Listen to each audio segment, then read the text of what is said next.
focus. Ideate, innovate, enable.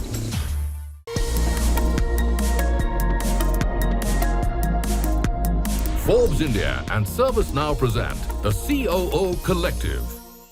Hello and welcome to the COO Collective, a thought leadership series brought to you by Forbes India and ServiceNow. I'm your host, Paramita Chatterjee. Now, over the course of the series, we've been exploring customer experience and especially how to optimize customer experience in this digital age. Because all companies are now undergoing a digital transformation or have been doing so over the last few years. And the focus has been customer experience. And in this particular show today, we're going to focus on employee experience. What are the connections between employee experience and how can investing in digital technologies and really the right platforms yield the kind of results that companies are looking for in order to provide a seamless employee experience, and hence that should in turn produce a better customer experience, because it is customers ultimately who are engaging with employees of a company. So let's hear from a diverse group of companies today who are representing various industries and of course their thought processes, what has been their journey when it comes to digitizing employee experience. What are the tools that they have used, and most importantly, what are the kind of returns that they are seeing? To discuss all of that and more, we've got with us a lineup of guests today. Let me introduce them to you, starting with Sriram Arthanari, who is the Chief Technology Officer at Cosmo First, Satya Jha, Chief Business Officer at Grant Thornton, Simardeep Kaur, HR Head, Max India, and Rajiv Chadha, Regional Director, ServiceNow. Thank you so much, all of you, for joining us today and to really discuss your journey when it comes to employee experience and why it's so important. And Sriram, being the youngest, I'm going to start with you. You've had also a fairly recent journey with Cosmo First, which most of us know of as Cosmo Films. Yeah. The company has undergone various changes, including a digital transformation and bringing you on board. You know, what's been your journey like? And more importantly, what are the kind of investments you've made? Why is investing in employee experience through technology important? So it's been a fantastic experience for me, coming from an earlier background on manufacturing to a similar background here, but with varied kind of businesses involved. So with the D2C pet care brand that we have, which we launched recently, and also about the B2B businesses that we have, with Cosmo Films being the largest one and been there for a fair amount of time, and Cosmo Specialty Chemicals, which is another business that we started recently. So the role that technology plays for employee experience as well as for driving business as a whole has been tremendous for us, and especially in the last 2 years, we have taken a large stride in moving the needle on many layers here. So if I want to start with, we recently moved to S/4HANA as our digital core, and a lot of new processes that we introduced made things very easy for normal shop floor workers in terms of executing their processes. So it increased their efficiency. Yes, exactly. And we were able to effectively measure those as well with the kind of inputs that we see from on ground, as well as also from indirect inputs such as employee engagement surveys. And let me also talk about other things that we have done. For example, success factors was always around for us for the past few years, but we have taken a large stride in terms of really utilizing all the features that it offers and all the new innovations. Success factors for our viewers is basically a platform that you're using. Yeah, that SAP provides for So HR conceptually, management. it's bringing all your employees onto this platform. Yeah, starting from before the interview process, from onboarding till for the entire employee cycle till the exit happens. This entire thing is covered through the So single essentially, platform. you've seen an improvement in efficiency by bringing in some of those technologies. You've tried to get your employees on the manufacturing side, and we'll talk the D2C side of the business later, onto one common platform, and basically, touching the employee at every, point in their journey. Okay. Satya, Grant Thornton has been around for also a long time. Tell me, what's your journey been like, and where does really the journey start when we talk about an employee experience? Sure, I think that's a great question here. So basically for us, the journey of a person doesn't start being an employee, right? We look at it as a three-stage process. So one, what happens before somebody becomes your employee? So it's the pre-joining stage, when they are your prospective candidates out there, talented people. Then when you have attracted them to the organization, what is that journey of engaging with them, their learning, development, growth, and the third part is how do you keep them excited through the journey and also engage with them when they are your alumni. So, I mean, the way Grant Thornton looks at it is, a couple of years ago where we were at Net Promoter Score from employee side of 41, what are we going to do to get to a place that was aspirational? And so we invested a lot of time, and technology was just an enabler in all of that, right, at the foundation of it.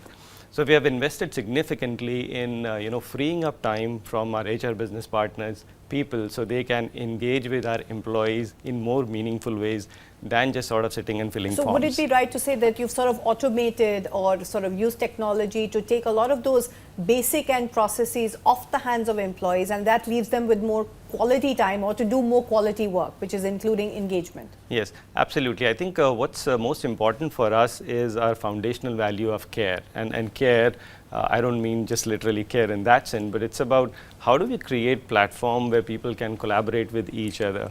How can they be authentic, when they engage with each other?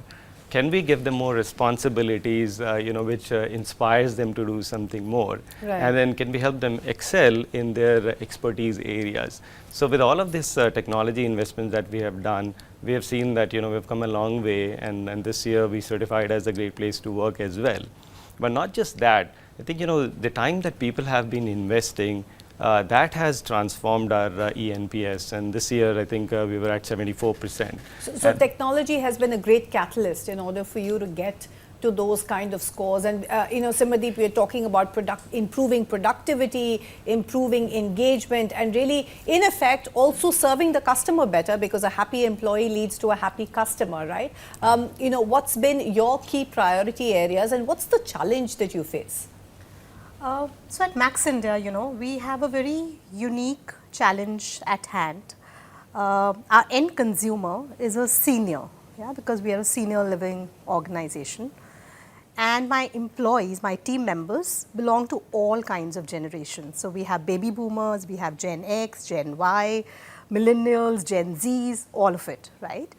So when we were looking at our employee experience, the digital employee experience, we actually created something what we call internally as a people COE.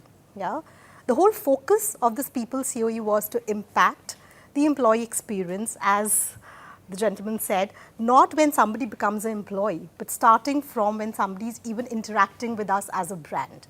And the people COE basically had 4 pillars, and we use a framework called STAR for that. It's a STAR. S stands for select, T is transform, A is align, and R is retain. And our entire tech journey, the digital journey, sits on this framework. So the platforms that we're using are well integrated into this framework, and we ensure that whether it's a baby boomer who's interacting with this technology platform, or it's a millennial who's interacting with this platform, the platform is agile, it's intuitive, and it's fun.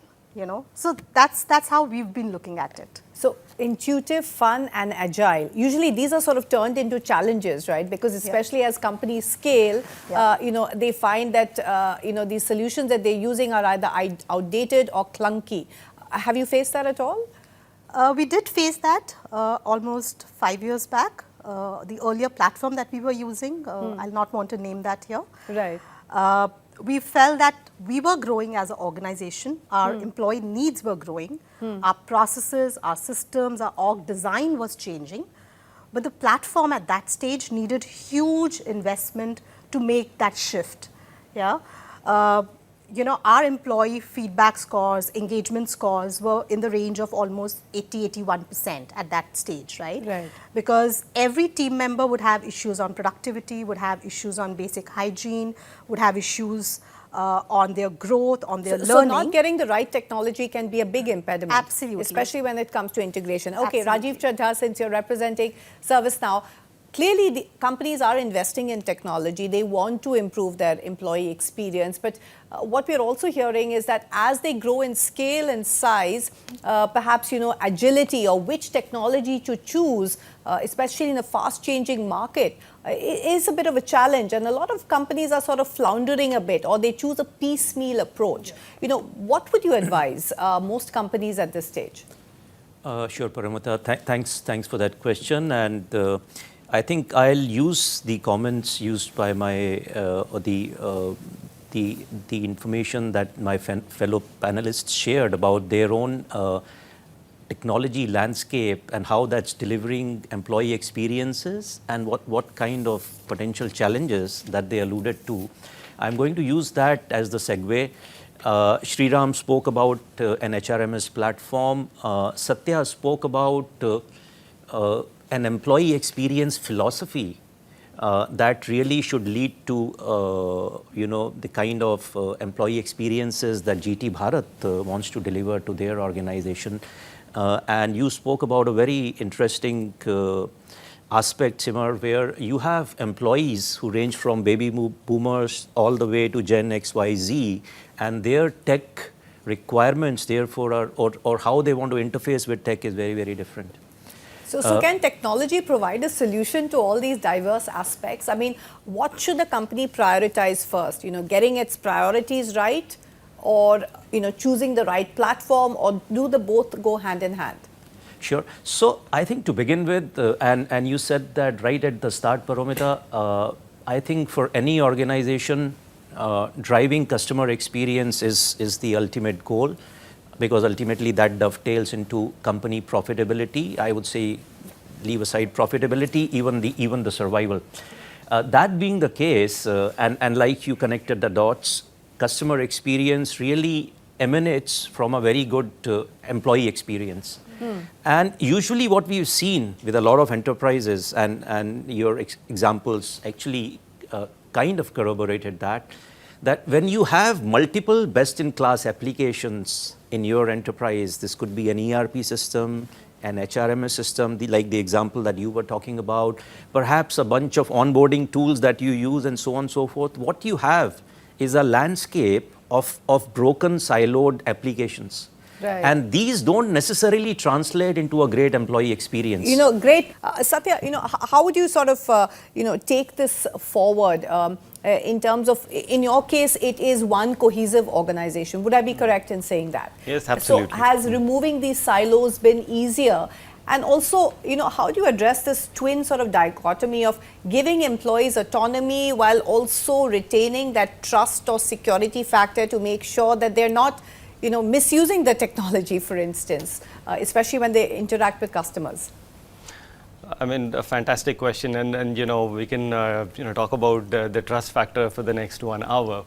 But I think at Grant Thornton, what's at the core of it is people over profits. So if you think about your people, and you focus in the programs which serve their purpose, you will obviously achieve the ultimate goal of a successful individual and successful firm. So while with technology we've seen people are getting to the question of do I know where my employee is and where they are working, the firm is moving in a completely different direction to say, yes, we trust you. Not only you work from anywhere that you want, you work in a hybrid mode or whatever. We are telling them, we are piloting, in fact, a 4-day work week while people are pulling their employees back into their organizations. So basically, technology is giving you that platform where everyone's connected, but at the same time, it's a safe bubble where perhaps they can't move outside. What are the accepted boundaries and norms when it comes to serving customers and serving the organization? Let's take a quick break. On that note, you're watching the COO Collective, brought to you by ServiceNow and Forbes India. We're in conversation with our panelists about digitizing the employee experience and how that can yield rich dividends for companies. Stay with us.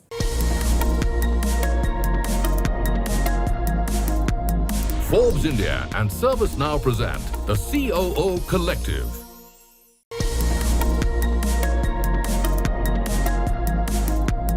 Forbes India and ServiceNow present the COO Collective.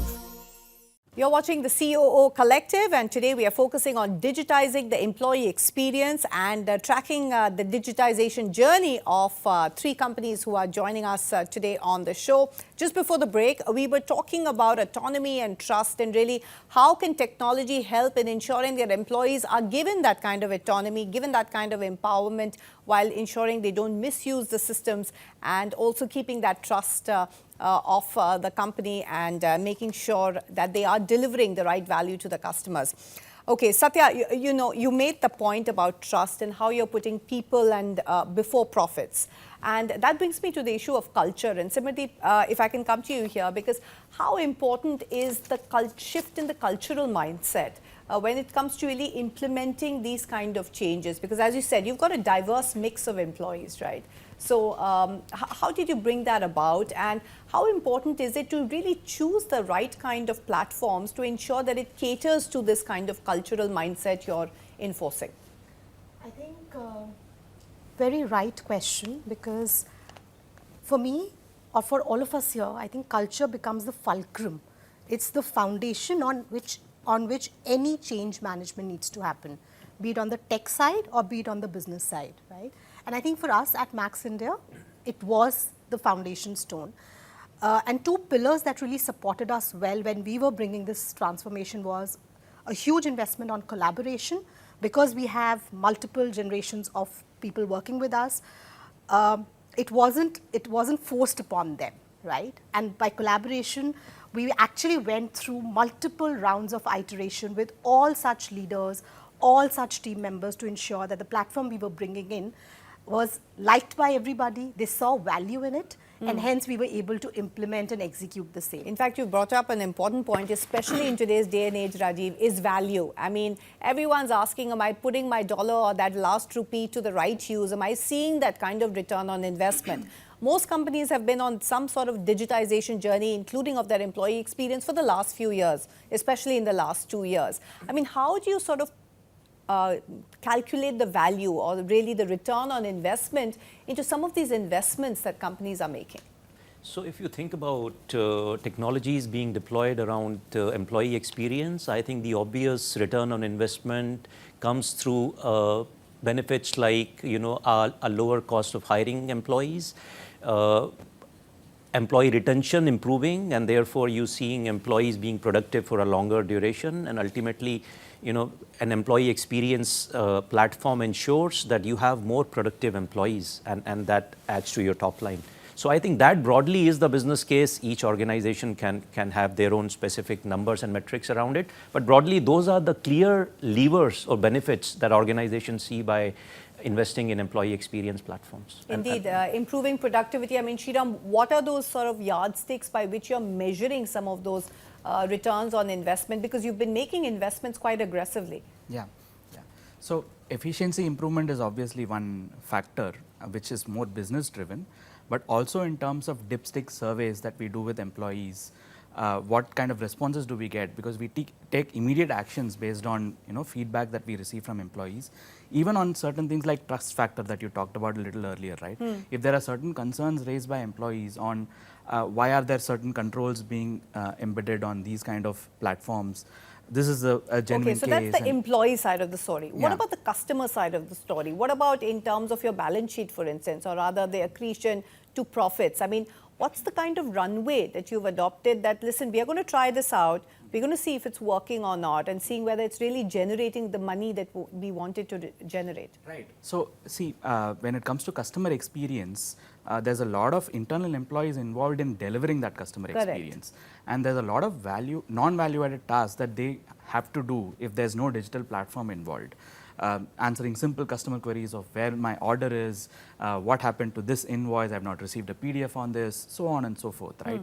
And those are all small things that we've been able to solve over a period of time to a state where now the focus has been completely on engaging with the customer, and thereby increasing the kind of leads that we are getting, improving the lead conversion rates, getting more business rather than focusing on other tasks that they were doing earlier, right? So just by simply improving the productivity of internal employees when it comes to sales processes, we've been able to touch the customer in a different way. And that's how we've been able to. Fantastic. Satya, would you agree? Yeah, I think it's not always that you measure the ROI in the green dollars, right? So I'll just build upon what Sriram was saying is that when you have your business leaders who are going and getting business out there, they are focusing on the customers, right? And while they're doing it, they need a lot of technology to help them on the go. I'm meeting you as a customer. I need to know everything about you. Unless I go and Google in today's world, I wouldn't probably know, right? So how do you enable your leadership team with that sort of information capability? So that's where some of these transformational tools come handy, right? You know everything about customer. Did you meet with them? How many times did you meet with them to build your relationships? Without tech enabling that, you are left to the mercy of manual things that were happening earlier. What's your number one priority, Simadeep? I mean, it needn't be number one. It can be 2 and 3. Please add to the list. 2 priorities. One is, of course, the growth, because even at Max India, our aspirations are to grow almost 10x over the next 5 years. Yeah. So growth, a technology, a platform that can deliver that for us while integrating all types of employees who work for us. So very interesting. So Rajiv, final word comes to you, because clearly all of these companies are at different sort of learning curves or transitioning journeys when it comes to their digitization experience. But the consensus is investments have to be made in employees, and a large part of that is about digitization, is about using the technology tools. A lot of them are still in the investment phase. What would you advise them in terms of how they can build their journey more effectively from here? It essentially boils down to this. I think everybody is looking for agile deployments. Everybody is looking for faster ROI, and ROI that should be visible, let's say 3-4 months from now, not 2 years down, as it used to be the case, let's say 5 years back when people were rolling out large ERP projects. That's no more the case. So that being the case, I think while it's always good for organizations to have a broad sort of mission of what they are driving an employee experience transformation program to look like, but there need to be milestones in terms of how they want to go about it. Let's say, is there a measurable outcome 3 months, 6 months, 9 months down the line? That's broadly on how such projects need to be envisaged. On the technology platform, or what technology that enterprises wish to go with, I would strongly urge them and my panelists that there is a need for enterprises today to look for a digital platform that can actually solve it. They shouldn't be looking at saying, I have an onboarding requirement, therefore let me go and pick the best onboarding tool available in the market. I have a learning management system requirement, let me go figure that out. While some of those investments may go in, but for a smooth, unified employee experience, what's really required is a layer that sits on top of all your enterprise applications and delivers that unified employee experience. So which is very different from investing in a bunch of these best-in-class applications for a CRM or an ERP or an HCM and so on and so forth. Those would be my recommendations. I think some fantastic insights, and we hope our panelists have also gained from this discussion, as have our viewers today, because that brings us to the close of yet another riveting discussion and insights. Thank you so much for joining us on the COO Collective. We hope to see you again for the next session.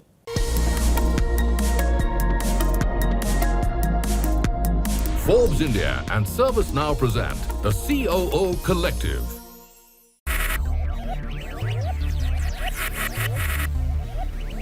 Focus, ideate, innovate, enable.